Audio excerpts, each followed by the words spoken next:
aí galera, tudo bem com vocês? Olha, é o seguinte, hoje eu estou trazendo para vocês uma aula que é de fotografia, né? Como alguns de vocês já sabem, eu, além de professor, ilustrador, também sou fotógrafo, né? E já faz um tempo, né? Já faz alguns anos que eu também trabalho com fotografia. E é uma coisa que eu queria muito trazer para vocês mesmo, é esse conhecimento mais da parte técnica, né, da fotografia. Porque, por exemplo, lá na Graphic a gente estuda Photoshop, Lightroom e tal. Só que é interessante saber para vocês também como produzir essa parte, né, o trabalho de vocês também da fotografia, que é uma área da arte assim, muito interessante também, tá? E que sou apaixonado por fotografia também, certo? Então, o conhecimento que eu vou trazer aqui para vocês equivale tanto para quem tiver aquela câmera digital, né, tipo Nikon, Canon e tal. Para quem tiver câmera analógica também serve, tá? E para quem não tiver, serve também para utilizar, para fazer fotografia no celular, que é muito útil também, beleza? E a gente sabe que a maioria dos celulares hoje tem, né, uma câmera digital, né? E às vezes a gente só tira foto assim, meio que sem compromisso, às vezes tira foto até só para lembrar das coisas, né? Só que aí eu vou trazer para você aqui umas dicas bem bacanas, para vocês fazerem umas fotos bem legais, mesmo com o celular, tá? Com qualquer tipo de câmera, na verdade, beleza? Então, aí o tema da aula de hoje é composição fotográfica, beleza? Aí a gente vai ver vários tipos de composição, que é basicamente como organizar os objetos em cena para a gente poder fazer a foto, né? Fazer uma foto de qualquer jeito, né? Beleza? E além disso, vou dar uma pequena introdução do que é a fotografia digital, mas sem entrar muito em detalhe na parte técnica do funcionamento de uma câmera, tá? Isso a gente pode deixar para uma aula posterior, talvez. Beleza, então. Vou voltar para cá. Deixa eu colocar aqui a apresentação.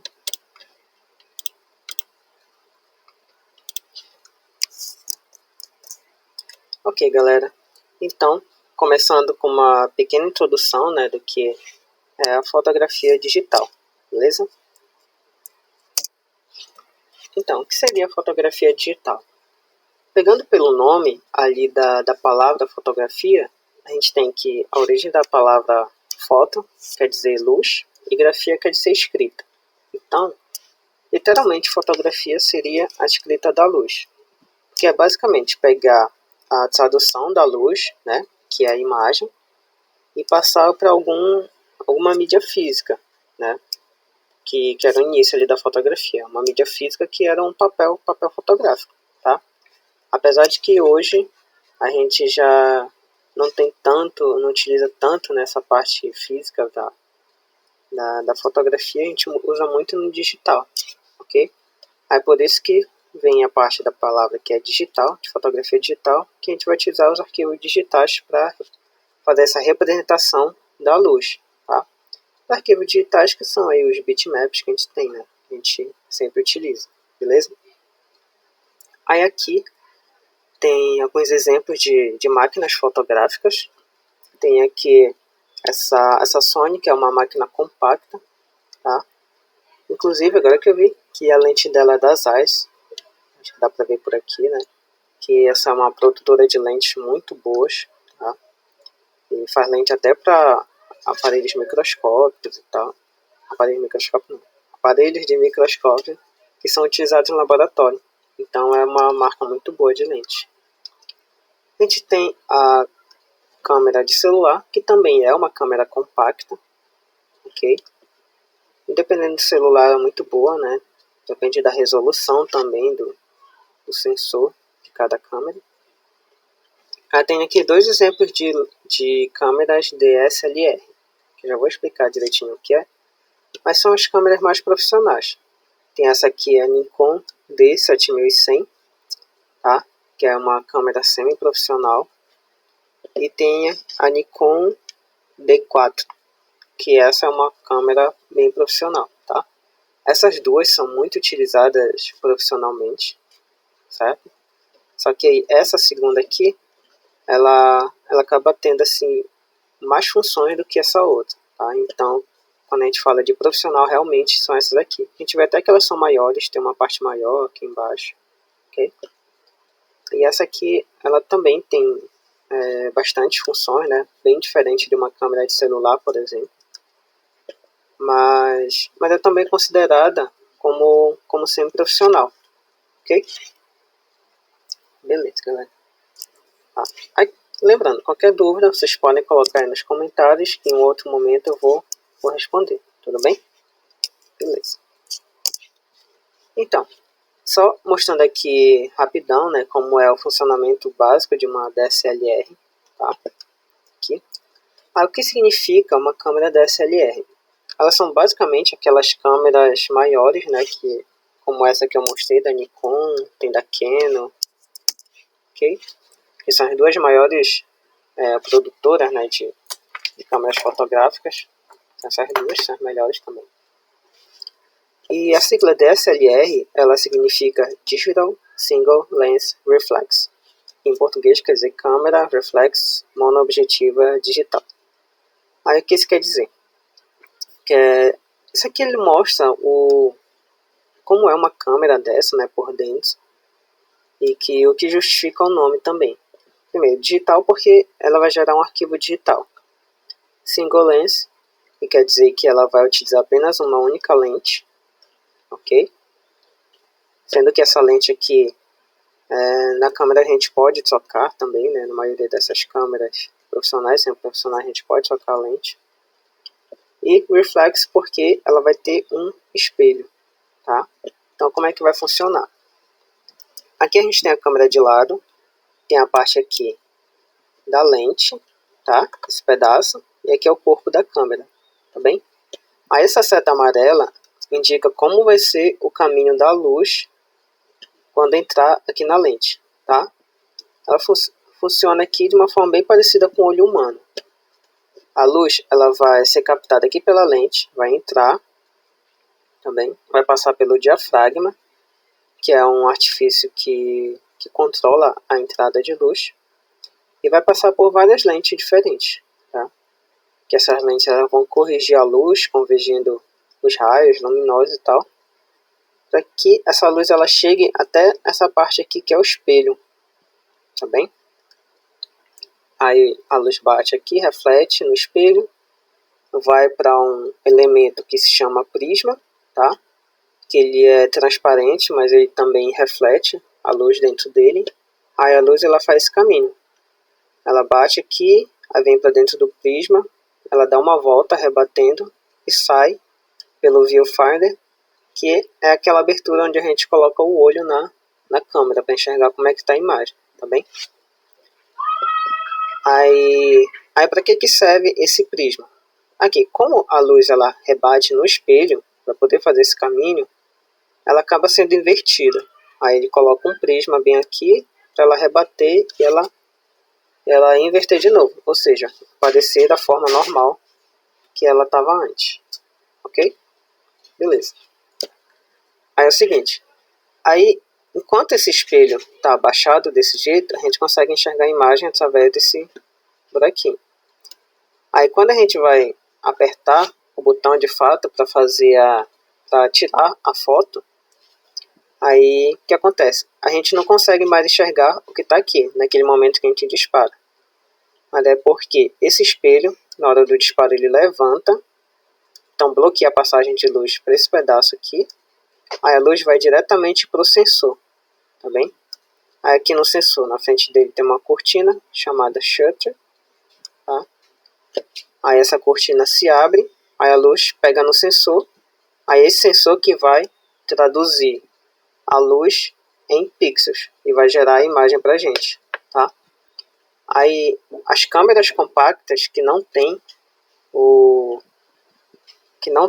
essa parte do espelho, que são chamadas mirrorless, elas não têm justamente para ficarem pequenas, como aquela câmera da Sony e as de celular, tá? Aí por ser mirrorless, elas são menores, então a luz pega diretamente no sensor. Aí a gente enxerga pela tela e não por buraquinho aqui do fio Find, beleza?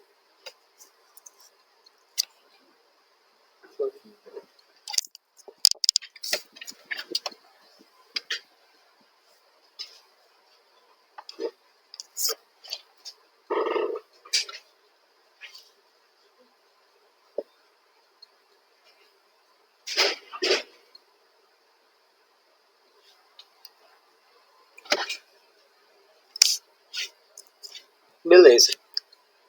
Então, aí por pegar aqui diretamente no sensor, ela vai fazer essa tradução e criar uma imagem em bitmap para a gente poder enxergar, tá bem? Beleza. Aí seguindo aqui. Ok. Aí na câmera, a gente tem uns modos aqui específicos, tá? Que esses modos, eles variam, né, de uma câmera para outra também. Mas aqui, quando a gente fala de câmera profissional e semi-profissional, a gente tem esses modos, tá? Que até em algumas, e câmeras compactas tem também algumas. E tem um modo automático, que são essa maioria que tem aqui, que ele vai fazer? Ele vai ler aquela luz do ambiente e vai gerar a melhor configuração ali para tirar, em teoria, pelo menos, né? Tá? Ele vai gerar uma configuração meio que equilibrada, mas nem sempre vai ser ideal. E tem um modo manual também, que é o M aqui da câmera, que é onde tu configura a câmera todinha para fazer um determinado disparo, tá? Aí esse modo é bem melhor para quem quer realmente aprender fotografia, porque tu consegue controlar melhor como a tua imagem vai sair, tá? E esse controle é basicamente se apoia nesse tripé aqui, que a gente chama de tripé de exposição, que é a sensibilidade de ISO, tá? Que é a velocidade do obturador, que também pode ser chamada de velocidade de motion blur. Na verdade é a velocidade com que o obturador ele dispara, ou seja, se ele vai ficar aberto muito tempo ou rapidamente, ok? Aí seria essa aqui, essa cortina, que é o shutter, que é o obturador também, certo? E aí quando ela abre, aí a luz entra, aí fica um determinado tempo incidindo sobre o sensor, tá? Aí ela para de incidir quando ele fecha, ok? Aí essa velocidade aqui vai determinar quanto tempo fica aberto esse obturador. E aqui, abertura ou profundidade de campo, que a gente chama que é a abertura do diafragma, que é esse elemento aqui no início, que a gente controla a passagem com que a luz vai atravessar aqui, se vai ficar mais aberto ou mais fechado. Aí isso tem uma série de consequências ali para a foto, tá bem? Só que aí a gente não vai entrar em detalhe nisso agora, nessa parte mais técnica, a gente pode ver isso depois. E a gente vai diretamente para a parte de composição, beleza?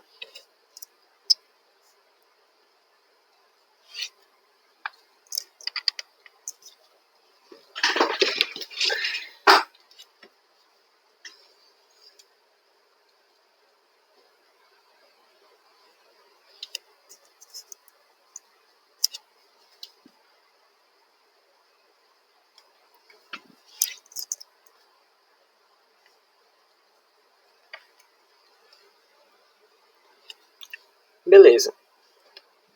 Aí o que seria a composição? Tá? Composição nada mais é como a forma que tu vai organizar os elementos dentro ali da tua imagem, tá? Isso vale não só para fotografia, mas também vale para filme, para filmagem, ok? Isso é muito importante porque com a composição a gente vai escolher e organizar de maneira harmoniosa os elementos que vão compor essa imagem, certo? A gente não vai tirar foto ali de qualquer jeito. Aí essa harmonia, ela quer dizer organização, ordem e estética da imagem. Aí, por exemplo, nessas duas fotos aqui, elas basicamente mostram a mesma coisa, né? Tem o mesmo tema, digamos assim, que é uma multidão. Inclusive, gente, não aconselho agora vocês a enfrentarem uma multidão dessa, tá? Por favor. Enfim. Eu teria que prender todo mundo aqui. Não, brincadeira. Enfim. Aí, aqui. Nessa primeira foto, a gente tem uma foto ali que basicamente a pessoa levantou a câmera, levantou o celular e tirou a foto ali do jeito que ela tava, né? Ok, aí cumpri o propósito de mostrar uma multidão ali na rua, beleza. Só que aí tu vê que é uma imagem assim que não é tão interessante, né? Ela não tem um apelo visual assim muito legal, não é bonita esteticamente. Mas aí tu olha aqui pra segunda, é uma foto de uma multidão também. Só que tu vê que a pessoa ela tomou um cuidado maior em tirar essa foto, tá? Ela se colocou num ponto mais elevado ali da rua, ela deve ter subido alguma coisa assim, e tirou a foto mostrando aqui a imensidão, né, das pessoas na rua, ok? Além disso, ela utilizou meio que uma perspectiva aqui para mostrar como vai embora aqui a multidão até lá no fim da rua, e também utilizou o apelo aqui do contraluz, essa iluminação bem aqui. Aí tu vê que isso deixou a imagem muito mais interessante, né, visualmente, e ainda assim conseguiu passar a ideia da multidão, ok? Aí assim, não que esta primeira aqui esteja errada, não está, mas assim, dependendo do que tu quer fazer, do que tu quer passar, ela pode estar adequada ou não, ok? Por exemplo, se o teu trabalho de fotografia é para jornalismo, por exemplo, aí essa foto aqui poderia resolver, entendeu? Por quê? Porque ela está transmitindo ali o que está acontecendo, está mostrando ali a multidão e tal. Aí assim, no jornalismo não tem tanta essa preocupação da estética da imagem, ok? Quando é só para passar ali o que está acontecendo, passar a notícia, mostrar o fato, não tem preocupação ali da estética, ok? Bora jogar um exemplo aqui bem extremo. Jornalismo de uma área de conflito, em guerra, por exemplo. Ali tu não vai se preocupar em fazer uma fotografia com a composição bonitinha, bem focada, bem equilibrada e tal, não sei o que. Não, tu vai só disparar o clique o mais rápido possível para tu sair dali, né? Porque é uma situação bem perigosa, tá? Mas aí quando tu tem um apelo de estética, tu quer transmitir uma estética assim mais bonito, com um significado maior, algo mais conceitual até, aí tu já se preocupa mais com essa composição, tá bem? Aí, por exemplo, esse tipo aqui até estaria presente em jornalismo também, tá? Só que aí seria trabalhar assim numa matéria um pouco mais elaborada, talvez, onde tu tem mais tempo para explorar ali a captação da imagem, entendeu? Então é isso, não quer dizer que uma ou outra esteja errado. Depende muito do teu objetivo, tá bem? Ok, então, bora seguir.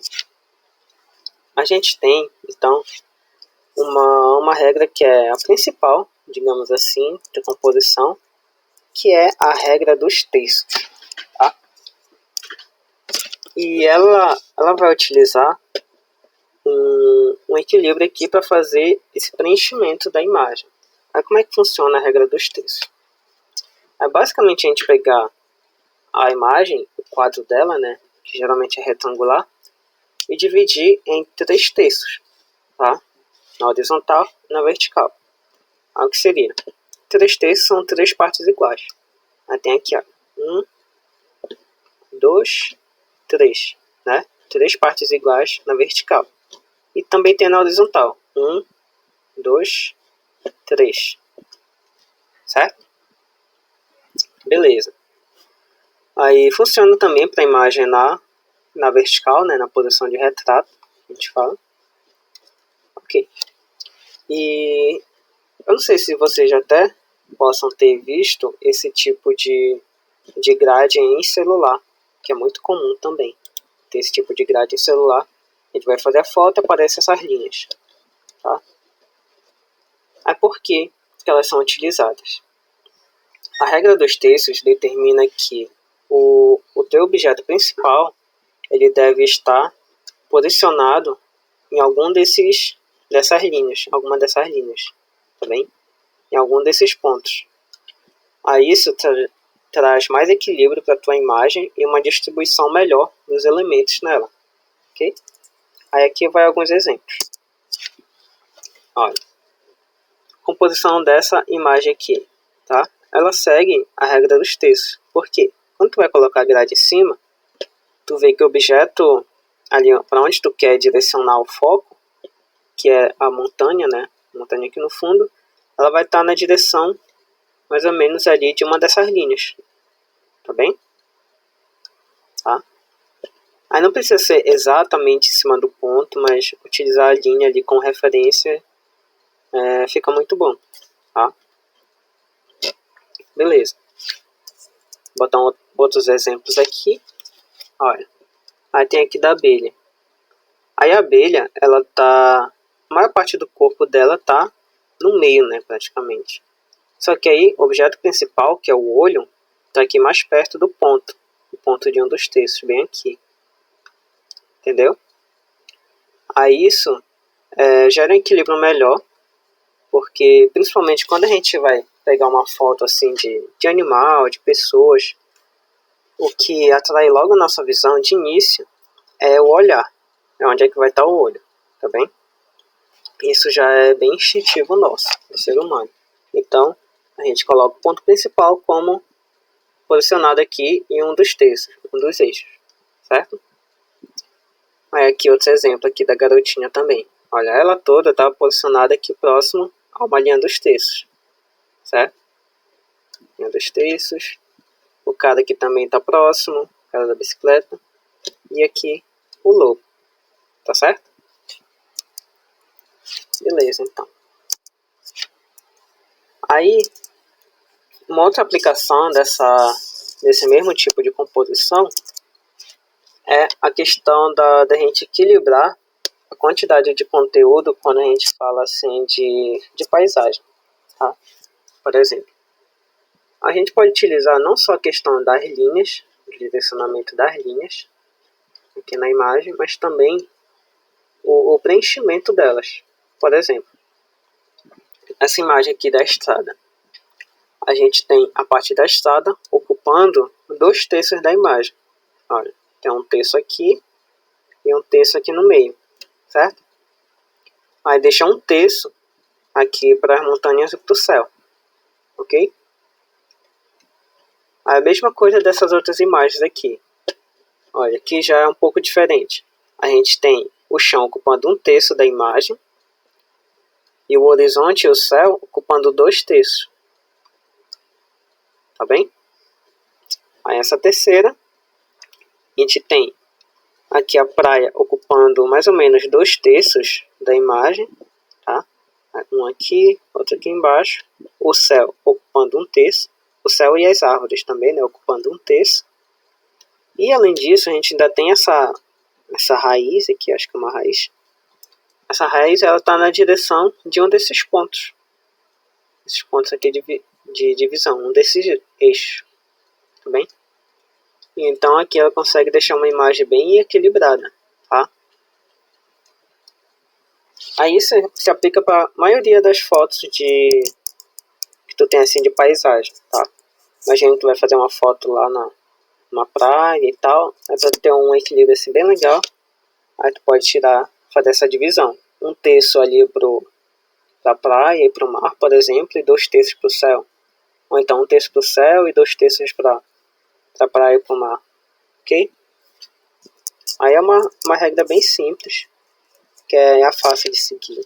Olha, a mesma coisa aqui nesse, tá? 2 terços aqui, digamos, dos 2 primeiros planos, né, que é até aqui na parte da geleira. Aí um terço aqui para cima é só pro céu, tá bem? Aí nesse aqui também, olha, da garotinha. Aqui é quase que um terço só pro chão, né, pra grama. E 2 terços aqui pro céu. Ok? Beleza, galera.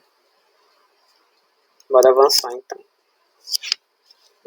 Tem aqui mais 2 exemplos, tá? Olha, aí essa aqui nessa cidade aqui de noite, que é a cidade de Newcastle, na Inglaterra. Aí ela também respeita aqui a questão do equilíbrio da regra dos terços, tá bem? A ponte, ela atrai o nosso olhar, porque ela está situada aqui em um dos eixos da regra, em um dos terços, tá bem? Além disso, o céu ocupa 1/3 da imagem e o resto 2/3, beleza? E além dela atrair o olhar com a regra dos terços, tem uma outra que a gente vai ver mais para frente, que é a convergência das linhas. Tu vê que essas linhas vão caminhando até lá. Elas guiam o nosso olhar até lá. Bem? Aí aqui, mesmo quando a gente tem retratos em que geralmente a gente posiciona a pessoa ou o animal, a gente põe no centro, né? Ah, beleza. Ela não está ali realmente em cima de uma das linhas dos terços, da regra dos terços. Mas aí, vocês podem ver que a gente posiciona um dos olhos na direção desse cruzamento, desse eixo, tá? Porque como eu falei, que os olhos é uma das primeiras coisas que a gente vai procurar no retrato, né? Isso é bem instintivo nosso, a gente vai diretamente ali nos olhos do objeto, da pessoa, do animal, tudo bem? Beleza. Aí um outro tipo de composição que a gente tem é a divisão em quadrantes. Aí como é que vai funcionar? Basicamente a gente pegar a foto e dividir em várias partes, em que cada parte dessa vai funcionar como se fosse uma foto diferente, tá? Vai carregar informações suficientes para ser uma outra fotografia.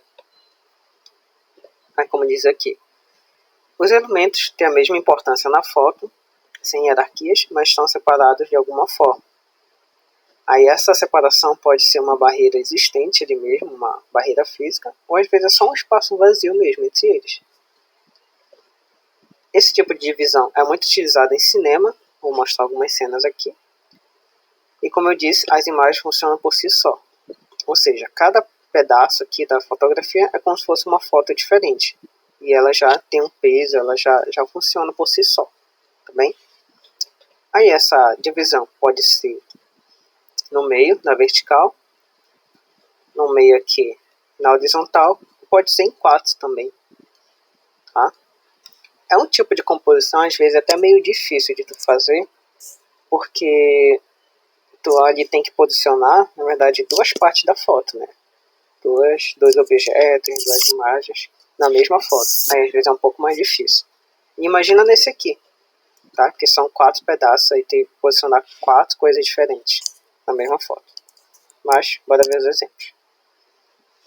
Olha, nessa primeira cena aqui desse filme, a gente já tem uma divisão aqui por quadrantes, tá?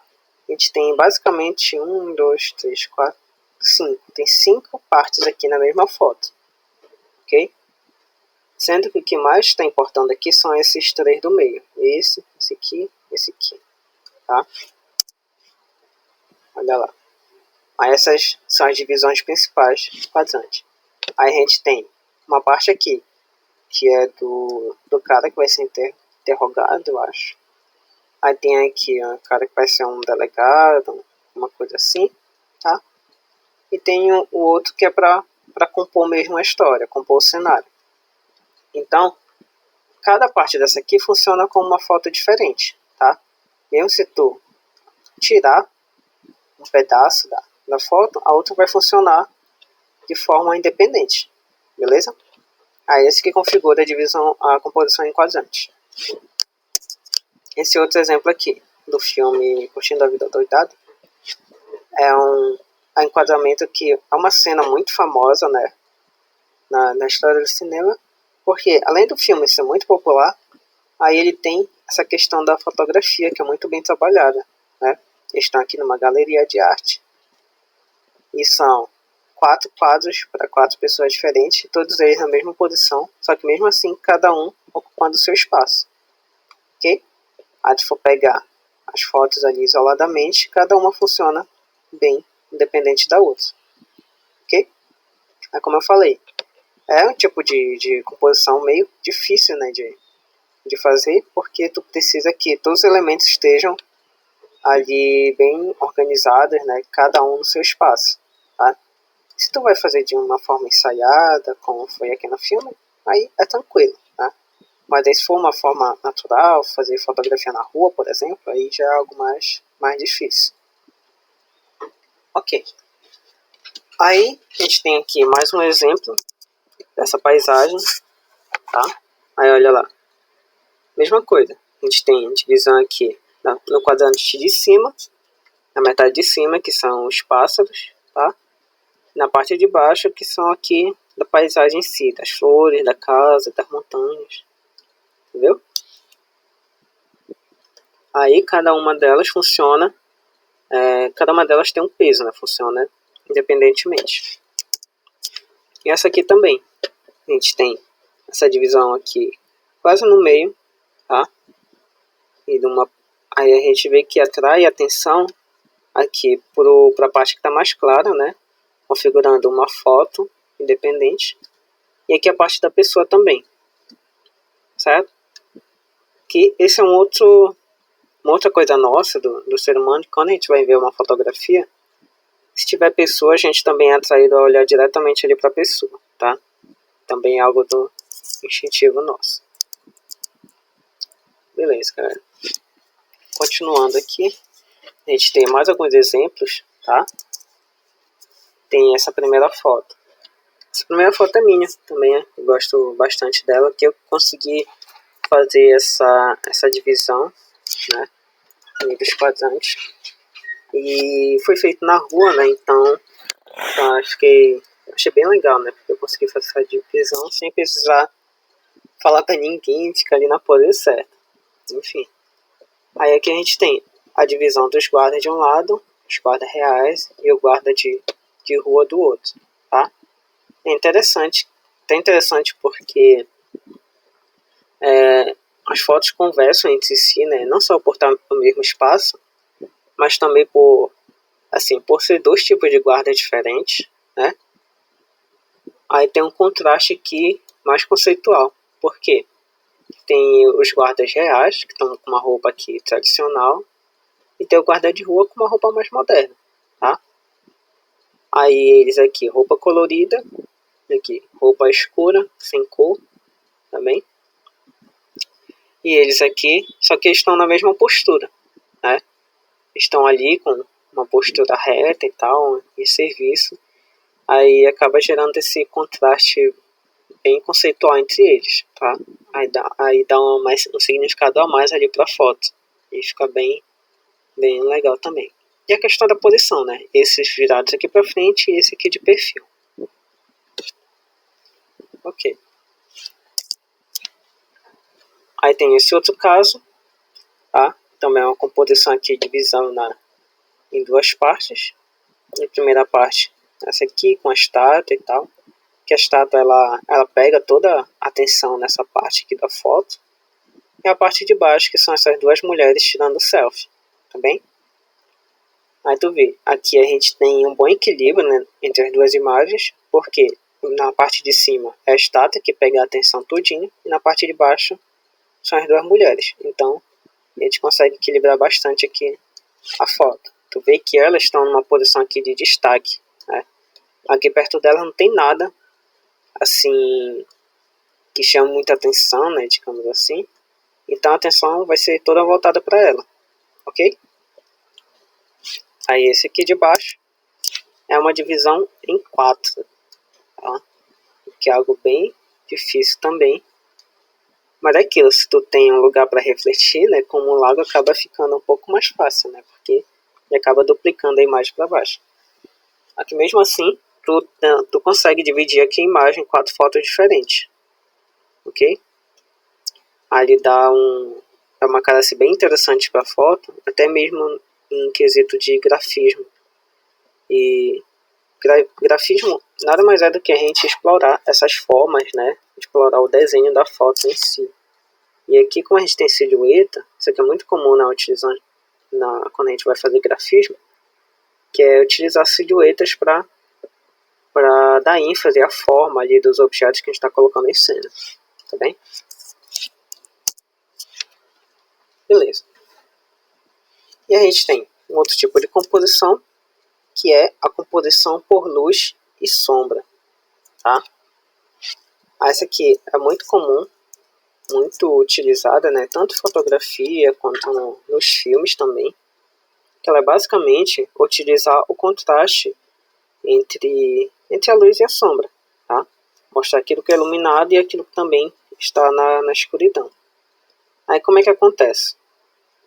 É que essa questão aqui, ela vai pegar ali também pela natureza do ser humano, que a gente se atrai logo pelo que está aparecendo, né? O que está na luz, tá?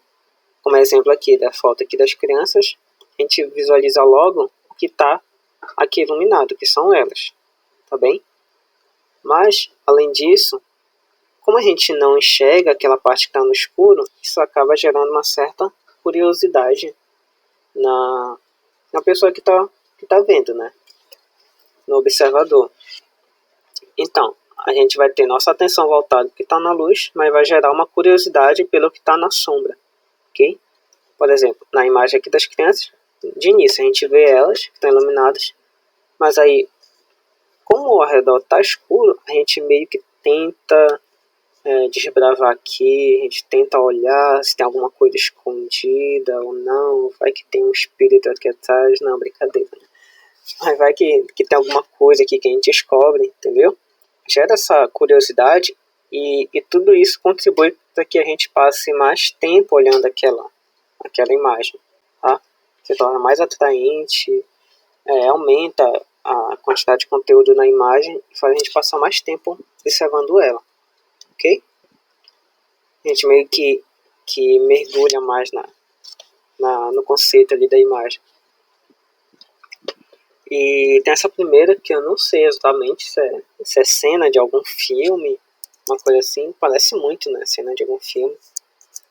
Principalmente aqueles filmes mais antigos tem essa estética noir, que é muito, muito comum de utilizar esse alto contraste aqui da luz e da sombra, principalmente utilizando silhuetas. Se vocês forem pesquisar por filmes noir, vocês vão observar muito isso, né? Utilizar esse contraluz, utilizar neblina e tal, tá? Como por exemplo tem uns filmes mas assim que são Blade Runner, por exemplo, ele é bem noir, o primeiro. Tem outros como Sin City também é nesse estilo. Aí ele segue bem esse contraste, né, entre luz e sombra. Aí tu vê que, na verdade, a luz aqui, ela tá só acentuando a forma aqui do que a gente tem em cena. Mas ela não está mostrando muita coisa, na verdade. Que acaba que o objeto principal aqui da cena acaba sendo as sombras, né? A gente tem as silhuetas e tal. Aí isso gera uma curiosidade da gente procurar o que mais tem aqui que está escondido aqui pelas sombras. Tá? Então, uma imagem bem mais interessante, bem mais atrativa ali para o nosso olhar. Avançando aqui, a gente tem mais dois exemplos, ok? Contraste da luz aqui da sombra.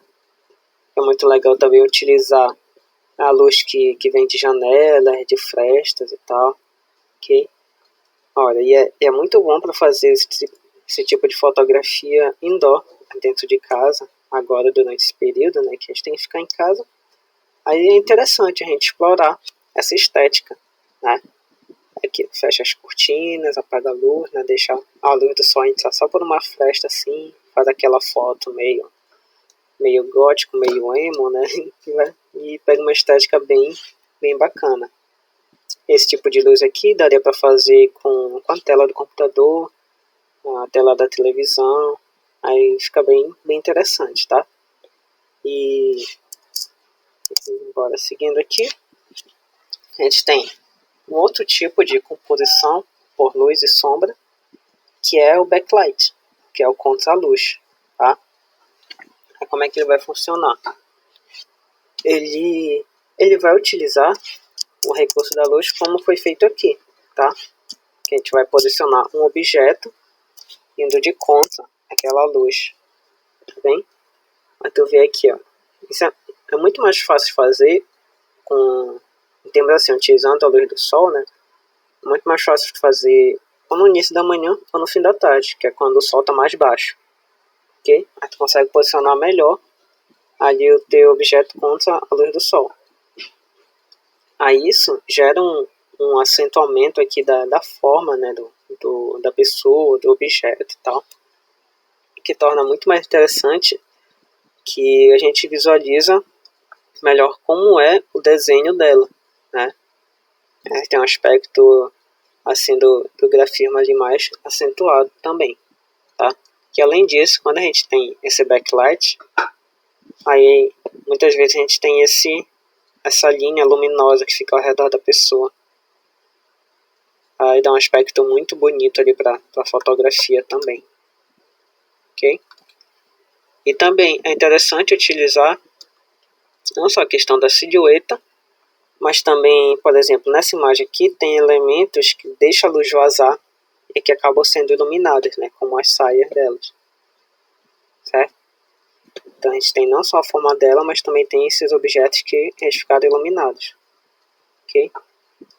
E quando vai fazer uma fotografia de perto assim, de uma pessoa, por exemplo, fotografar ela de trás, assim, pegando a nuca, aí quando a luz é forte a gente acaba vendo algumas partes dela iluminadas, né, como o cabelo aqui, e às vezes até a orelha também, né, que fica iluminada, fica vermelha. Aí é bem interessante, fica muito bonito, ok? Olha, mais alguns exemplos. Aqui olha, esse tipo de foto que vocês podem experimentar fazer também, é feito dentro de casa, tá? E é interessante que esse é um backlight, mas tu consegue enxergar a pessoa, não tá só a silhueta dela. Por quê? Porque aqui é uma luz mais difusa, uma luz mais espalhada, ok? Aí isso aqui ele consegue através de uma cortina, que ela pode ser uma cortina branca, que não seja tão transparente, e ela consegue difundir a luz, tá? Como se fosse uma folha de papel branca atrás de uma lâmpada, na frente de uma lâmpada, na verdade, ok? E essa luz também tu consegue em dias nublados, tá? Que tá claro, mas o sol não tá pegando diretamente ali na gente, na superfície, então ele acaba sendo difundido pelas nuvens, por exemplo, como nessa foto bem aqui, tá? Essa foto aqui fui eu que tirei também, e é uma foto que eu gosto muito, que eu consegui fazer esse backlight, mesmo que a luz estivesse difusa. Então a luz do sol, ela acaba se espalhando através das nuvens, tá? Tanto que a gente não tem sombras muito fortes, ok? Justamente porque a luz é mais difusa. Aí acaba que a gente consegue, né, essa suavidade aqui na imagem, aspecto meio de neblina e tal, que ao mesmo tempo a gente tem um backlight, então a gente consegue ver uma parte da silhueta aqui das pessoas. Aí esse exemplo aqui embaixo já é de uma luz mais dura, uma luz mais rígida, tá? Que ela gera sombras mais rígidas, tá? E essa foto aqui é minha também, que era um monte de criança aqui brincando, é como se fosse um teatrinho ali de fantoches, de recorte, na verdade. Aí tinha aqui um tecido, né, uma tela, elas ficavam do outro lado da tela, com uma luz forte incidindo em cima delas. Aí só o que a gente conseguia ver era as silhuetas projetadas nessa tela. Tá aí mais uma opção para vocês experimentarem fazer aí na casa de vocês, ok? Olha, pegar os recortes assim, fazer umas figuras, aí fica bem interessante para vocês fazerem umas fotografias legais. Vou passar aqui. Beleza. A gente tem esse outro tipo de composição, tá? Que é composição por foco e desfoque. Aí como é que ele vai funcionar? Isso é basicamente tu pegar, fazer duas imagens, aplicar um desfoque, né, em alguma parte delas. Geralmente é no fundo, ou pode ser também no primeiro plano, né? Só que aí o interessante não é tu apenas desfocar, tá? interessante é tu desfocar o suficiente para destacar o que está na frente, que está no primeiro plano, só que não desfocar demais ao ponto do plano de fundo, né, ficar totalmente sem forma, bem? Porque a gente tem determinadas fotografias que elas têm fundo totalmente desfocado, né? Aí é um tipo de composição diferente, fica muito bonito também, mas não é que se aplica para esse aqui, tá? Aí aqui, da mesma forma que a gente gera aquela divisão de interesse, né, em relação à luz e à sombra, aqui tem também, por exemplo, a nossa atenção é voltada porque está no plano focal, ou seja, o que está focado, né, como aqui e a garrafa, e ao mesmo tempo gera uma curiosidade pelo que está fora do plano focal. Tá? O que está desfocado aqui também gera uma curiosidade, ok? E tu vê que aqui, né, a gente tem o primeiro plano que está focado, vai ficando mais desfocado aqui para o fundo, mas a gente ainda consegue identificar, né, o que está atrás, né? A gente consegue ver aqui que tem o resto da cerca, né, e tem mais árvores aqui, e tem o prédio, ok? E aqui no exemplo da garrafa a gente vê que tem a rua, né? Tem uma pista com os carros passando, tem umas folhas aqui em cima, que do outro lado deve ser um prédio, né? Provavelmente. Aí se o fundo fosse totalmente desfocado, que não desse nem para distinguir, poderia ficar bonito também, né? Certamente ficaria, só que aí a gente teria a atenção totalmente voltada aqui para o primeiro plano, tá? Aí a gente não teria informação atrás. Aí tu quer realmente destacar o primeiro plano e tu deixa o fundo totalmente desfocado, né? Aí seria um fundo bem neutro, bem vazio. E, por exemplo, até em fotografia de produto, é interessante tu desfocar bem o fundo, né? Ou fazer o produto naquele fundo infinito que a gente chama, que é um fundo branco, às vezes é um fundo preto, que não tem informação. Aí tu põe a atenção toda ali pro produto, tá? Mas aqui, apesar da Coca-Cola ser um produto, mas a pessoa quer dar uma cara assim mais conceitual e tal, ambientar mais a fotografia, ok? E a gente tem esses pontos de luz aqui, né, essas bolas formadas pelo desfoque, como tem aqui também, né, essas bolas, a gente chama de bokeh, tá?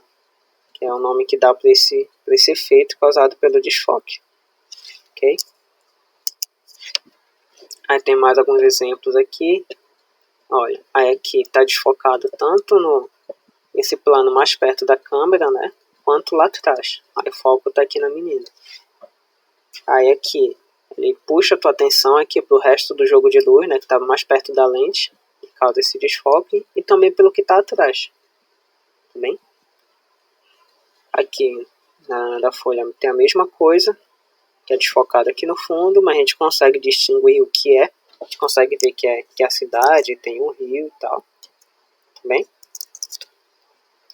E tem esse outro exemplo aqui com um desfoque de movimento, tá? Aí tem que, possivelmente, estava até focado, né? Se o trem tivesse parado, ele estaria dentro do foco também. Mas aí ele ficou borrado por causa do movimento dele, tá? Isso aqui é um efeito que tu consegue através de controlar a velocidade do obturador da câmera.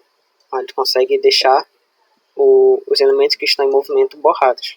A gente consegue fazer essa composição também, tá? Não seria necessariamente um desfoque, mas tem um princípio parecido, ok? Aí esse aqui também tem um foco aqui no primeiro plano e o desfoque lá atrás, que tu consegue identificar, né? Que é a garotinha observando aqui a tartaruga, o jabuti, não sei o que é isso. Enfim. Ok? Beleza. Outro tipo de composição por linhas.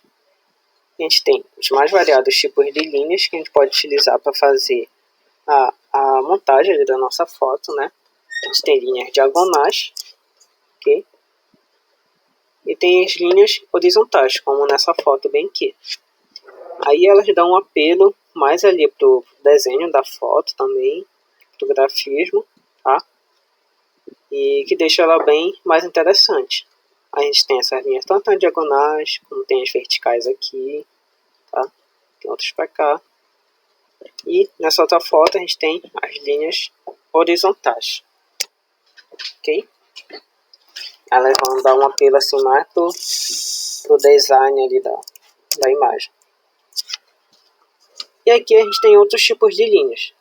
A gente tem linhas sinuosas, ou seja, linhas curvas, tá? Linhas convergentes, ok? Tem aqui circulares também, tem linhas paralelas e em espiral. A cada uma delas vai ter um objetivo assim diferente, mas aí todas elas têm em comum que elas guiam o teu olhar, tá bem? Por exemplo, nessa primeira foto aqui, dessa torre, parece uma torre, que ela guia o teu olhar, né? Pode começar a olhar aqui da frente, é meio que tu vai acompanhando aquela linha sinuosa até como se fosse lá para trás da torre, vai seguindo na escada, ok? Mesma coisa aqui, as linhas convergentes aqui do trilho do trem. Aí tu começa aqui olhando o primeiro plano, mas aí teu olhar vai caminhando até lá no final, certo? Aqui também, ok? As linhas convergindo aqui pro casal que está aparecendo aqui no fim do túnel, beleza? Aí, isso aqui, esse tipo de convergência, eles podem ou não te seguir, te levar a um objetivo final. Por exemplo, esse aqui, eles te levam até tu enxergar aqui o casal e as árvores aqui e tal. Esse aqui não, vai ali numa linha infinita, tu não consegue enxergar o fim dela, tá? Aí é possível duas formas de composição. A gente tem aqui, nesse exemplo, linhas convergentes também, né? Que elas vão levando aqui até um ponto central, ampliando ali a nossa noção de perspectiva, né? E a gente também tem linhas paralelas, como aqui de cima com as de baixo. E elas também têm um aspecto infinito porque guia o teu olhar, mas a gente não consegue ver exatamente até onde. E tem as linhas em espiral, que elas também vão ser como um guia pra gente, até aqui no centro, entendeu? Aí é interessante que a gente vê que essas linhas mais curvas, elas tornam a foto um pouco mais orgânica, digamos assim, tá? Por exemplo, as estruturas construídas pelo homem, elas são basicamente linhas retas, ok? Não existe linha reta na natureza. No máximo que a gente tem de reto é quando a gente vê o mar no horizonte, que ele parece reto, mas na verdade a gente não é, ok? Ok. E é assim, quando a gente tem estruturas que são curvas ou sinuosas, ou fazem parte ali da natureza, ou então é o ser humano criando estruturas para lembrar parte da natureza, entendeu? Até se vocês quiserem exemplo de arquitetura que seja mais orgânica, que imite mais a natureza, vocês podem buscar o arquiteto espanhol, que o nome dele era Antônio Gaudí, tá? Antoni Gaudí, que é muito legal o trabalho dele, era surreal, sabe? Enfim, façam uma busca aí depois, que é muito legal. E é isso. Aí tem essas linhas curvas que vão imitar ali a natureza, por dar um aspecto mais orgânico para a imagem, certo? Beleza, então. Bora seguir aqui. Aqui tem mais alguns exemplos de linhas curvas, misto com linhas retas, tá? Aqui também, ó, linhas curvas e concêntricas até, vão guiando o teu olhar. Aí tu vê que todas as fotos elas não são... muitas vezes elas podem não ser baseadas em apenas um tipo de composição, né? Tu vê que essa aqui é a composição por linhas, tem linhas convergentes, Mas tem, por exemplo, essa daqui, olha. Essa é em quadrante também, de certa forma, né? Porque vê que cada camada aqui tem uma informação diferente, né? Ok? Aí nessas outras aqui, olha, tem o contraluz, também é um tipo de composição, tá? Aí, isso aqui não se encaixaria tanto na regra dos terços, mas essa aqui, ela poderia se encaixar. Tipo, 2 terços aqui para pista e 1 terço aqui para cima, certo? Então pode unir vários tipos de composição numa imagem só, ok? Beleza. A gente tem, já caminhando aqui para o final, a gente tem a composição por simplificação, tá? Que nada mais é que tu pegar um objeto e destacar ele do resto do cenário, tá? Colocar um cenário meio que vazio. Aquele exemplo que eu dei da composição por foco e desfoque é diferente dessa aqui, por exemplo, tá? Que o fundo aqui está bem desfocado, está praticamente vazio, só com a cor verde. Aí isso gera uma composição por simplificação, porque a gente está destacando um objeto de todo o resto, fazendo uma composição aqui mais simples, tá? Colocando um fundo aqui mais neutro, num ambiente mais neutro para dar total destaque só para a flor aqui no caso, tá bem? Aí aqui a gente tem que o cenário todo aqui é meio vazio, aí o destaque maior é aqui do carrinho, certo? Ó, mais um exemplo aqui, que é muito comum fazer isso utilizando um grande desfoque aqui no fundo, né? Ok? Aí esse aqui do pombo eu até colocaria ele mais pro lado, para ele entrar na composição da regra dos terços também, que ficaria interessante. Olha, esse aqui também, tá? Além do contraste entre a luz e a sombra, né, entre essa diferença de cores, aí tem essa da composição por simplificação, né? Que ela aqui no espaço, meio que totalmente aqui branco, né? Bem vazio, beleza? A gente tem então composição por preenchimento de quadro, tá? Que isso é basicamente a gente pegar o objeto e fazer ele ocupar a maior parte ali do quadro, tá? Ocupar o quadro inteiro praticamente. Aí isso é muito legal porque tu consegue destacar bastante a textura e as formas do objeto, né? Os detalhes ali do teu objeto ali, do teu retrato, da pessoa, enfim, tá? Um exemplo aqui da flor do dente de leão, né? Visto aqui bem de perto, ela ocupa todo o quadro aqui da imagem, ok? Tem aqui esse da zebra, tá? Também ocupa praticamente toda a imagem, aí dá um destaque aqui para a expressão dela, a expressão do olhar, as formas aqui das listas e tal. Tem a textura do pelo, os detalhes tudinhos ficam bem legais também, certo? E talvez ele até meio que tá na direção aqui da regra dos terços também, né? O olho aqui, ok? Olha, mais um exemplo tem aqui, tá? O focinho aqui do cachorro, né? Ocupando a maior parte aqui da foto. E quando a gente tem uma foto tirada em close, assim, da pessoa, tá?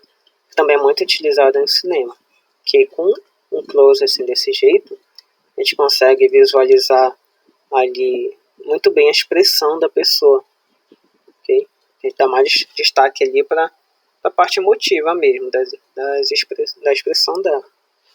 Aí que a gente consegue ver com detalhe a textura, como a textura do nariz do cachorro, que é as sardas da pessoa, a expressão, o olhar dela, ok? Tudo isso. Deixa eu ver se tem mais algum aqui. Ah, essa aqui é bem interessante também, que é a composição por enquadramento ou subquadro. Aí meio que se assemelha um pouco àquela do por quadrante, só que aqui o objetivo é tu pegar algum elemento que está ali, presente ali naquele local, né, naquele lugar que tu está tirando a foto, e utilizar como moldura, tá? Utilizar como subquadro. Aí aqui eu tenho a foto geral. Só que eu consegui colocar as pessoas aqui nessa moldura aqui da corrente, tá? Eu falo conseguir, mas na verdade essa foto aqui não é minha não, tá? Só força do lado. Ok? Aí aqui é a mesma coisa aqui da janela, certo? Aí consegui colocar elas numa moldura, quase que literalmente, né? Aqui utilizando esse tipo de composição. Beleza? Temos aqui composição por diferença ou contraste, que tu consegue tanto ali por cor quanto por quebra de padrão, né? Aqui a gente tem um padrão que são vários ovos. Aí o que gera o contraste aqui é justamente esse ovo que está aberto, tá bem? Nesse outro exemplo aqui, a gente tem um padrão de várias crianças aqui praticamente iguais, né? Com a mesma roupa, na mesma posição. Aí o que gera o contraste é a criança abaixada aqui. Então a gente identifica o equilíbrio do padrão, mas o que chama a nossa atenção principalmente é a quebra desse padrão, tá bem? Olha aqui, são as quebras de padrões, ok? Olha, mais exemplo, esse aqui é por cor, tá? Porque a forma é igual, mas a cor é diferente. Esse aqui também é a forma. A gente tem a união das composição por linhas, né? Linhas convergentes, que levam o nosso olhar até lá no fim do bosque. Mas também tem questão da diferença, do contraste, que é esse tronco quebrado, tá? E tem a regra dos terços aplicados aqui também. O chão ocupando um terço e das árvores e o céu ocupando 2/3. Tu vê que é só... Com o tempo vocês vão estudando ali diversas técnicas de composição, vai ficar muito bacana. E para terminar, a gente tem composição por equilíbrio simétrico, tá? Que é aquele que se tu traçar uma linha no meio, os dois lados vão ser praticamente iguais, tá? Vão ser simétricos, bem equilibrados um com o outro. Isso é muito comum em fotos de arquitetura, é muito legal fazer, ok? E olha esse exemplo aqui também. Aí tem a composição de equilíbrio simétrico e também tem do backlight, né? Do contraluz, certo? E além do equilíbrio simétrico, a gente tem o equilíbrio assimétrico, tá?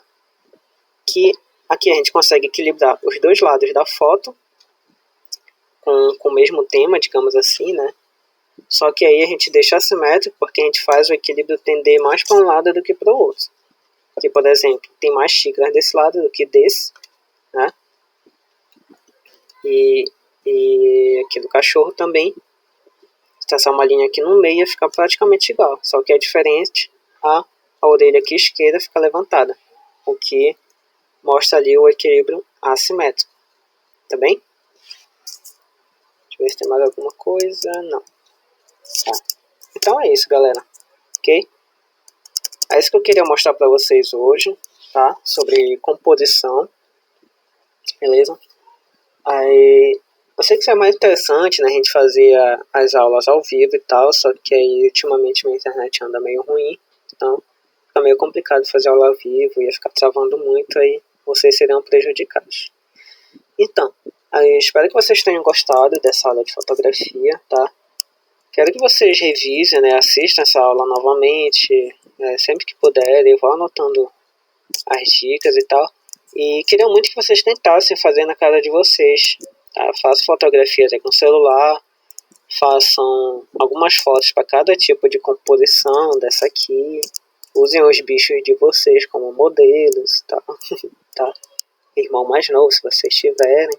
Enfim, tá? Experimentem e façam essas fotografias, ok? E mandem pra gente lá nos grupos das turmas de vocês, pra dar uma olhada, ok? Aí eu vou dar o feedback, ver se precisa mudar alguma coisa, melhorar, tá? Passar as dicas para vocês. E aqui, qualquer dúvida que vocês tiverem, podem mandar lá nos grupos, ou então comentem aqui nesse vídeo, tá? Que aí eu vou responder uma outra hora. Posso até fazer uma videoaula só para responder as perguntas que vocês tiverem. Beleza, galera? Então é isso, gente, tá? Um abraço para todos vocês, se cuidem, tá? E até